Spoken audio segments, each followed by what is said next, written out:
Hello and good evening, friends. Right now, we'll be discussing one very important, controversial question. Now, this question has, although it's pretty straightforward conceptually, but it has created some controversy and not without adequate reason. You know why? In Cohen, both in the present edition and in the last edition, uh, there is a kind of a contradiction that has been created because on the same page of the diagnosis chapter, the image labeling is separate and what is written in the theory is totally different.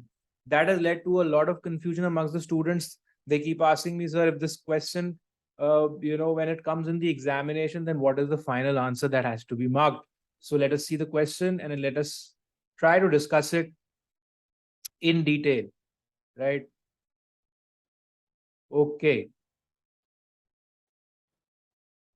So friends, the question is typically a tooth that responds to heat and then is relieved by cold is, right? First of all, now response to heat means what is the examiner wanting to say? This is a question which is directly taken from the Cohen question bank, very important for AIIMS SR and AIIMS PG entrance, which is now the INI CET, right? It has been asked in AIIMS SR before. It's a question directly taken from Cohen. Now, that response to heat means the examiner is trying to say that it responds like the patient responds with a lot of pain to heat. That's number one. And then it is relieved by cold.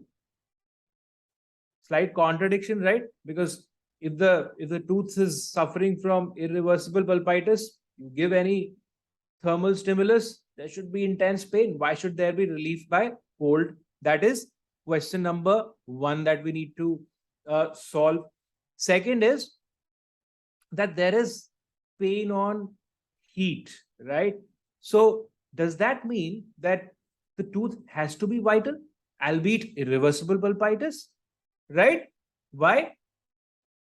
That is another second important thing that has to be solved here, right? That not every time that the tooth is necrotic or it is vital, that it is going to give a positive or negative response with heat. That is why heat is considered a not so reliable thermal test. In fact, the textbook writes that only in a situation in which the patient says that there is pain on heat, then only you should do a thermal heat test in order to ascertain the vitality of the tooth. Otherwise, heat test is very bad. You should never do a heat test to ascertain the vitality of the tooth. It is the electric pulp test and the cold test are the best tests. Now let us just first of all try to understand the concept here.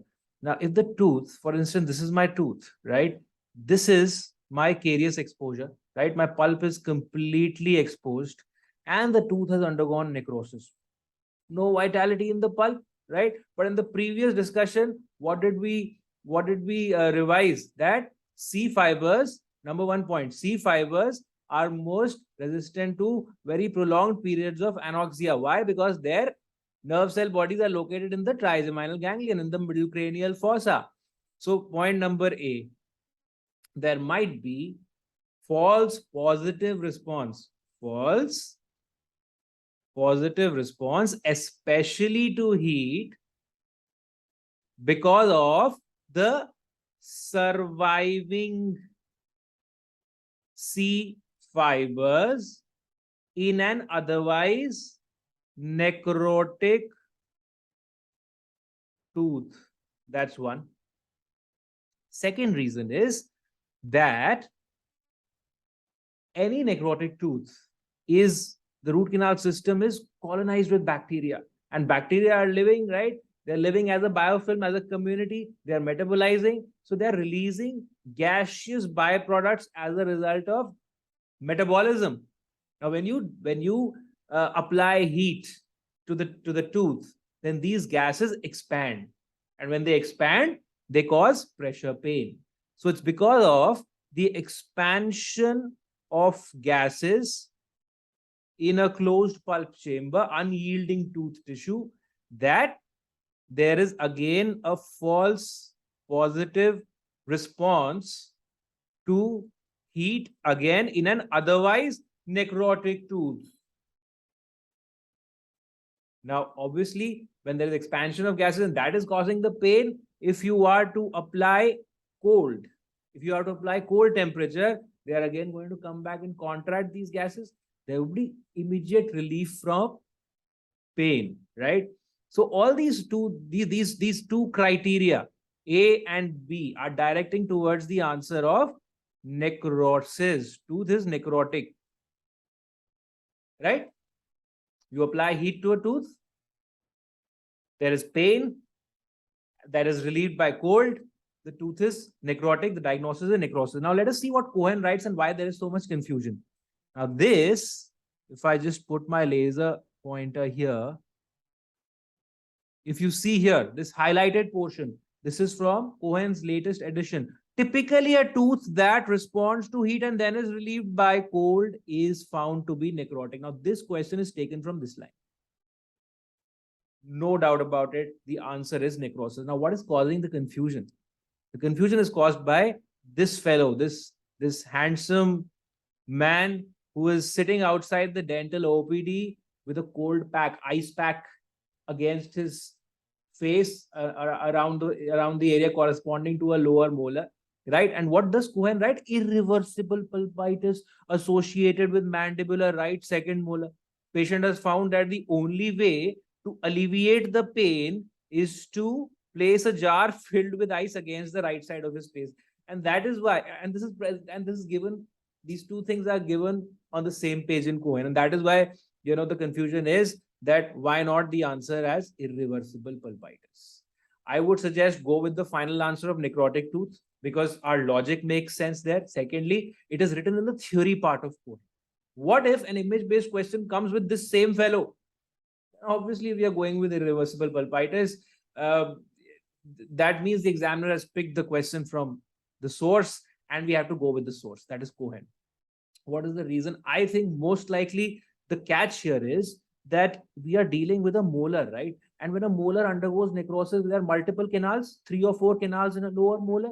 So what happens is that the tooth is necrotic, no doubt. Pulp chamber is necrotic. There are, say, 1 or 2 canals completely necrotic, but there's some remnant of pulp, some liquefactive necrosis going on in one of the pulps, and probably that is why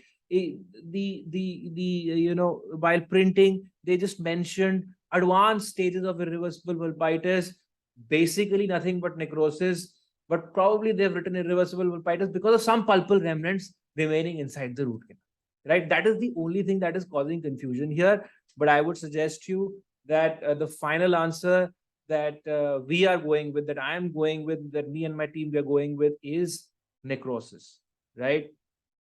So that was the controversial question of the day. I hope this helps. And again, best wishes to all of you. Thank you.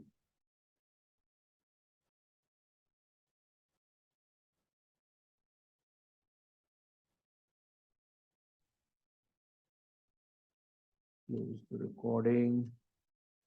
Some problem with the